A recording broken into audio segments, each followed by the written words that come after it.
Thank you. All right, it is great to see everybody out here today. Thank you, everybody, for coming. So I will be talking a little bit about the governor's race and myself and the politics of the Green Party. I'm also a co-chair of the Ohio Green Party, and so for the past couple years I've been really working hard with the Central Committee to build our infrastructure and to open up the party to empower people around the state to run as candidates and start local chapters and central committees. So although the party has been small up to this point, and you've heard some of the history from David Ellison about how difficult it was to get our party standing, we have amazing and tremendous potential for growth now that we do have that party standing. And especially this election season, we've seen crazy things happen in politics that we never expected to happen. And basically, I would say that anything could happen in politics in this race. People are really ready for something different, for something to happen. People are ready for a political revolution. And maybe they are not quite sure what that is supposed to look like. So I think that you saw a lot of people looking for that rebel candidate when they were voting for Donald Trump, unfortunately. I think that we can be the rebels that people are looking for in politics. Yeah. So we have some great candidates right now in 2017 running, and we actually have more candidates this year than I think we've had in the Ohio Green Party in our history. So thank you to Jake and Devin, Eddie Fow, who's running for judge, all the local candidates, and the hard work that has been put in by the county central committees to support those candidates, to recruit them, and to really get them ready. Good job. Good job. And so, as you know, this governor's election that's coming up is extremely important to not only just the existence of the Green Party. We have to get that 3% in order to maintain our ballot access. I would say that maintaining the Green Party is incredibly important to ensuring that we have a good political atmosphere in Ohio. We're going to affect the political dialogue and the political atmosphere in Ohio by ensuring that voters have a third party to vote for, that they have a real democratic choice. So, part of our strategy for winning the governor's race lies in running these local candidates and building our party infrastructure around the state. So that's why it's so important what everybody has been doing and working on in your local county chapters and running these local candidates. So although we need 3% in the governor's race to maintain our ballot access, in a three-way race, I'd like to remind people we can win with just over 35% of the vote in my race and in your races. So 35%. Just a little history. In 2014, there were about 3 million votes cast. Anita and Bob earned 3.3% of the vote and maintained our ballot access. So based on those projections, we'll need about over 100,000 votes to get 3% and over 1 million votes to win. So we have a lot of work to do. We can do it. And Bob and Anita have paved the way and shown that that is possible to make that milestone. And I really believe that, with the political climate today, we have the ability to make a lot of progress with the Green Party. People really want that change. However, we're up against two big corporate parties. The Democrats and Republicans will be outspending us by millions of dollars. And just in the primary race, probably about 5 candidates from each party have announced that they're running. And Mike DeWine already has over $1 million. The candidates have millions of dollars in their coffers already. So we're going to be launching a grassroots campaign based on people power. That's where we get our power. So our power is the people power. And we need your help getting the word out and building the party in your area. I would also say one positive thing is that Greens have the lowest cost per vote. In my race, we analyzed afterwards that my cost per vote was 66 cents per vote, where my opponent was spending over $6 per vote. So you can see that with that corporate money, they are able to buy votes. Bob Fitrakis, his cost per vote was even less, about 17%. 17 cents per vote. That is probably the lowest cost per vote. So I think, to me, that says that people are voting for us because we actually have their support and they really want to vote for us. So we have been already preparing and running this campaign, getting the press releases out, getting some support, and our next milestone is our petition requirement. So we have to have 500 ballot signatures. I'm going to tell you just a little bit about what we need for that. So we have to have 500 ballot signatures. We can collect up to 1,500 signatures. And you must be a green or unaffiliated voter to sign the petition or to circulate the petition. We do have petitions available today for eligible petitioners. So if you are green or unaffiliated, which means that's determined by your vote in the primaries, we have petitions available to get me and Brett on the ballot in the back here. And we also have cards that look like this, my picture and Brett's in the back, that you can hand out to people when you're asking them for their signature. So it has information about our campaign. So let's see, I think that deadline, the deadline for petitioning is going to be around February 1st.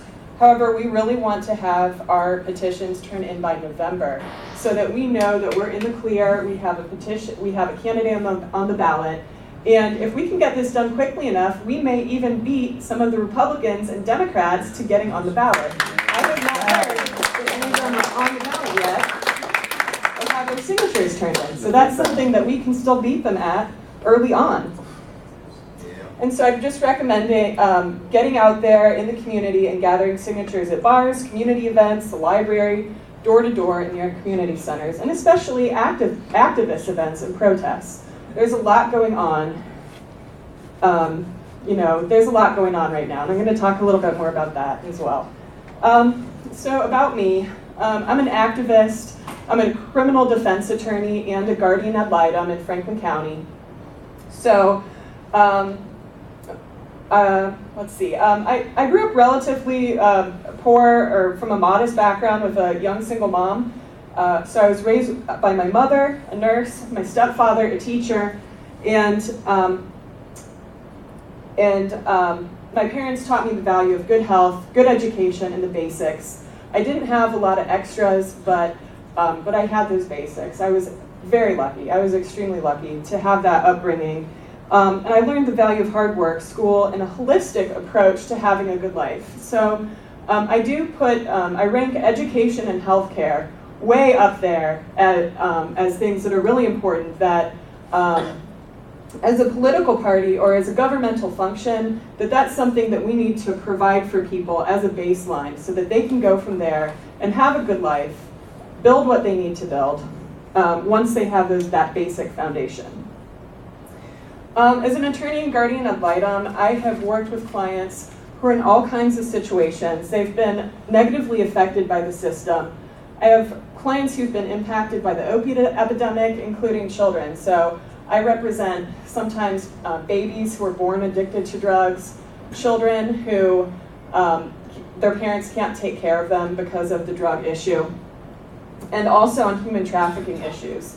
The human trafficking is an unspoken, very widespread problem in Ohio.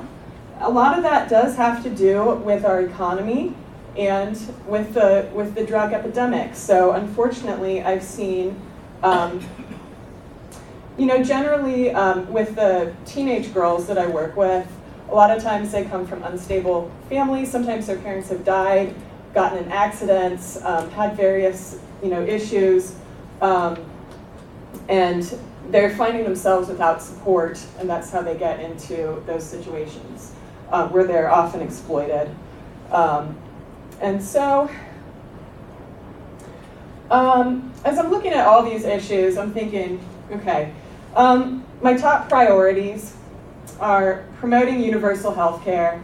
So when we look at this, thank you. When we look at the opiate crisis, I've seen this progress over the past few years in my work as an attorney. Many people who are drug addicted, unfortunately, a lot of times that started with a surgery, a knee surgery, a prescription from a doctor, and the doctor was not held accountable to weaning them off their medication safely so that they could not only make a recovery from their surgery and from the legitimate pain that they had, but they couldn't make a recovery from the treatment. So I really believe that the answer lies in not harsher criminalization, but promoting universal health care so that we have adequate resources for counseling, drug rehab facilities, mental health facilities, and adequate resources for foster care, children's facilities, and facilities, places that are really humane and treat people well. So, I do deal with the placement of children who have been abused or neglected, or who have mental health issues, who have psychiatric issues or addiction issues. And unfortunately, what I see in a lot of those situations is that we do not have the resources to take care of those kids who are in the system. So a lot of times they're taken away from parents who are abusing or neglecting them, and they're putting those children into a neglectful situation where they're, again, being neglected and abused in institutions.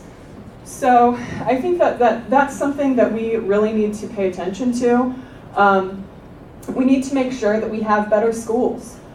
We need to have good, strong public schools from pre-K to college. And I think focusing on that preschool piece is very important because it provides a foundation so that when kids get to kindergarten or first grade, maybe they can already read. They know their numbers, their colors and shapes. So they get there with that basic foundation. But the other thing that providing free preschool does is it helps mothers. It helps young parents, working moms. It helps young parents who would like to go to college and who need childcare for their kids. So the things that we do, I think the goals and values that we have in the Green Party really look towards a holistic approach. So we're not trying to just slap a Band-Aid on things, find the most cost-efficient way to deal with an issue and then forget about it. We really are looking at the causes of our societal problems and how we can address it at the cause.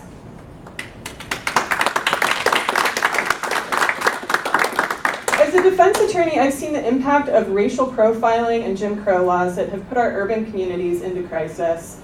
Government overstepping is a problem that we all need to be aware of, and it hits particularly hard in people of color communities. But from a civil liberties standpoint, this is something that we all have to care about. The civil liberties overstepping of the government is something that we all need to be concerned about. There are constitutional violations to our Bill of Rights that are happening all the time. And unfortunately, this is, our people of color neighbors and communities are being hit the hardest by that. And we see it in Columbus, probably more than in other parts of the state, because I know that in Cincinnati and Cleveland, I believe they've been able to come up with some consent decrees with their police departments, bring the Department of Justice in, and in Columbus, this has been blocked over and over again. So our troubles with police brutality persist in Columbus. And this is something that, it's going to take local people, local initiatives to deal with. And it's something, as activists, we have to keep working on that issue. So my work has really given me insight into how I would change policies that affect everyday Ohioans, focusing on healthcare and education as a right, and decriminalizing nonviolent crimes. Ending the for-profit prison system because there's an inherent conflict of interest in punishing for a profit. The for-profit prison system has lobbied to keep marijuana illegal so that they can fill their beds and continue making a profit off of human misery. And I just had a client who got out of jail in Columbus recently and had skin infections. She was only in there for about 3 weeks and maybe has MRSA, other skin infections. So I know that in Columbus it's particularly bad. We have the Jackson Pike Jail where there are very unsanitary conditions. Don't forget that any one of us can go there anytime for an unpaid traffic ticket warrant. It is easier than you think to get arrested and thrown in jail. And so that's something that really can't affect any of us or our families, and that we need to work the incarceration nation that we're living in Ohio. So as governor, I would pledge to end the for-profit prison system. Yeah. A number of nonviolent crimes, such as drug addiction, marijuana. There's no reason why it should not be legal and decriminalized. In fact, taxing the proceeds of legalized marijuana can help fund education and health care that we so desperately need in Ohio. There's no reason why this plant should be criminalized. Basically, the reason that it was criminalized was to be able to target activists and people of color, just to have something to make it illegal to throw people in jail. And so that is one of the oppressive policies of our US government that we need to fight against as activists and as people in a political party. So that brings me to the party aspect of it. Why vote Green? Why are the Greens so relevant this election year, which I think were particularly relevant this year? As Republicans and Democrats are fighting over what to do with Obamacare, Greens have been working on single-payer health plan that will cover all Ohioans. The Green Party activists and politicians approve of the model of SPAN, the Single-Payer Action Network, and Greens have been working side by side with SPAN activists developing these policies. Greens also have a good perspective on nonviolent resistance. As our country is struggling with racial issues and social justice, we're working hard in politics, our activism, and careers to promote social justice. We're a revolutionary party, but we offer Ohioans the option of having a nonviolent political revolution. Okay, this is so important. Our key value of nonviolence and peace. To me, I really believe that nonviolence has to start at the government level. So I want to see world peace someday. I want to see our US government working towards a politics of peace. And also on our level, I know that a lot of people are looking around saying, what's going on is just wrong. And it's time for revolution. We have to do something. People have to stand up. And absolutely, we have to stand up for our rights. And I fully support the right of the people's self-defense. I think that's very important. We need to stand up for ourselves against hatred and bigotry, but the Green Party offers us the ability to run candidates and to have a voice in the electoral system. And so this revolution as a widespread change, does not have to be a violent revolution. We can have a peaceful revolution and peaceful change. We can do a lot of it by consensus and convincing people that this is the way forward, this is the path forward. So, Greens are not beholden to the two-party system. This means that we'll not sell out our constituents to corporate interests, and we're brutally honest. We have the interests of the people in the environment at the center of our focus. So I just want to say a word about being brutally honest. I think that Greens, we're not afraid to speak up about those touchy issues that other politicians don't want to talk about because they're just pandering to our audience. So yes, we were the first political party to say, let's legalize gay marriage, let's legalize marijuana. And we are going to be the front runner on so many other issues because we're not afraid of losing our corporate donations, right? what have we got to be afraid of, right? We've got nothing to lose. We're not afraid to speak out about injustice because we don't have those same conflicts of interest as the Democrats and Republicans. And so the Green Party is a certain part of the left, but the Greens join with other anti-capitalists to offer the left a political vehicle in electoral politics to use to further activist political goals. So we're going to be out there in protests on the street with the ISO, with the socialist groups, with Black Lives Matter, with the GBLT groups. We're going to be out there with those other anti-capitalist groups. And what we can do as a political party is offer them the party as a tool to run for office, to talk about their issues, and to get people elected who will really represent the people. So I think that we cannot underestimate the value of coalition building. Sometimes in politics, it really seems like it's a big competition. It's just a big competition. I'm in this group over here trying to recruit people for my group, for my activist cause. I want them to come and show up for a protest. I'm in this group, I want them to show up for something. And I think our goal, since we're really the only registered political party in Ohio that represents these values, is that we need to reach out to all these groups and say, there is a political party for you that already exists. There's already a third party.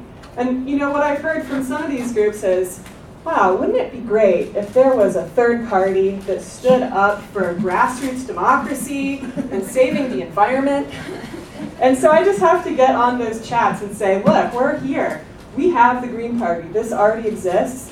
It's going to be too hard to gather 1 million signatures to start a new political party.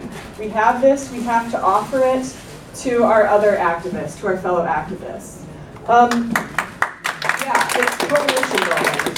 So we're reaching out to people from various political and activist groups to build a third party that activists can use to spread their message.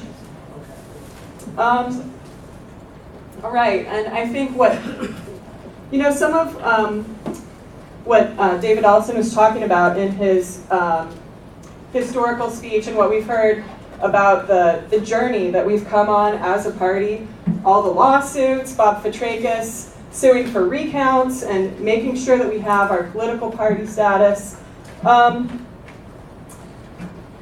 The role of the Green Party, I think, really is protecting our democracy.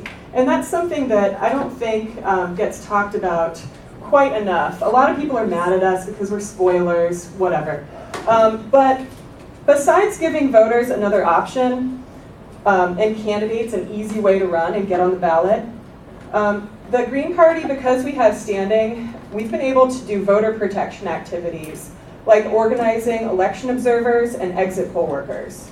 We're going to be doing voter registration as we're canvassing, so we're going to be reaching out to some of those disaffected voters, people who just don't feel like any politician represents them, and so they don't want to vote at all.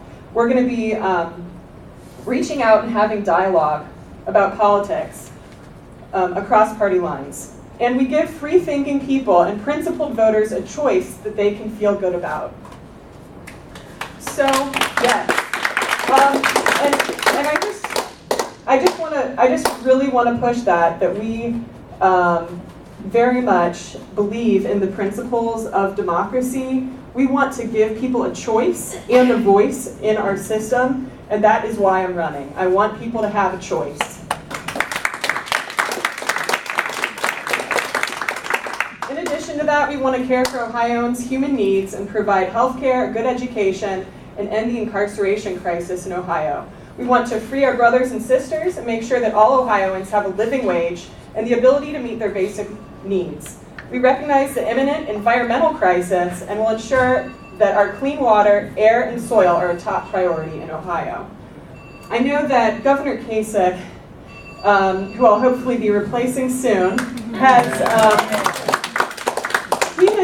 really, it seems like the focus of the Ohio Department of Natural Resources, when I look on the website, it's just exploitation. And when I represented an anti-fracking activist, I learned that the Ohio Department of Natural Resources receives funding per barrel of frack waste that they receive into the state. So we need to change that focus to conservation. So just a couple, just to wrap up, how you can help with my campaign. Work on your coalition building in your activist groups. So reach out to activist groups when you're out protesting, let them know, and canvass at those events. Although we don't need a lot of money, we do need some money. So yes, we can do a lot with very little, but if you could donate, we'd really appreciate it. We need money for materials like this to give out to people. Simple stuff really, but enough to just keep our campaign going so that we can get out there. So please donate. You can donate on constanceforohio.com online. I can accept donations. Samuel is in the back. He can collect donations for me. If you would like to sign up to volunteer, we have a sign-up sheet. Please pick up a petition if you're eligible to canvass. If you have good ideas, please write to me. You can email us at elect.conniegadell@gmail.com. And we're also looking for media opportunities. So I would say if you can get us on a community radio show, write a letter to your editor or local paper. That would be great. If you have an idea for a media opportunity, please contact us. Sign the petition. We have petitions available to sign, so I can help you with that. We're also going to have a few events coming up in Columbus. September 8th, 9th, and 10th is the Hot Times Festival. It is a great music festival. We're going to be tabling there, so any candidates are welcome to come. And it is a really good time. The Yellow Springs Street Fair, October 14th. We would like to canvass and get a group together for that. We want to go to OU in Athens. This Wednesday, I will be speaking at Miami University at Oxford. They're having an anti-white supremacy rally. So there has been so much that has been going on in politics, and I really do want to extend that message of a nonviolent revolution that we can help people with. So in conclusion, basically, I think that people are really asking for a third party right now. People are calling for a revolution, and everywhere I look, I see green branding. So I see people they're saying "Go green," right? All these, recycling companies are saying "Go green." Like a lot of businesses in our city say "Go green." So going green is a very popular message. They don't necessarily mean the Green Party, but we should take advantage of this. We're the only party that offers people the way to go green at the polls. Going green means living a more organic and healthy lifestyle, looking at problems in our society holistically with people and planet-centered focus. People are really hungry for our message right now, our message of saving the earth, promoting world peace and peace at home, and promoting justice for all of us. And I really believe that we can make a lot of progress in this election. So please support me. It's Constance Gadell-Newton for Governor of Ohio. Thank you.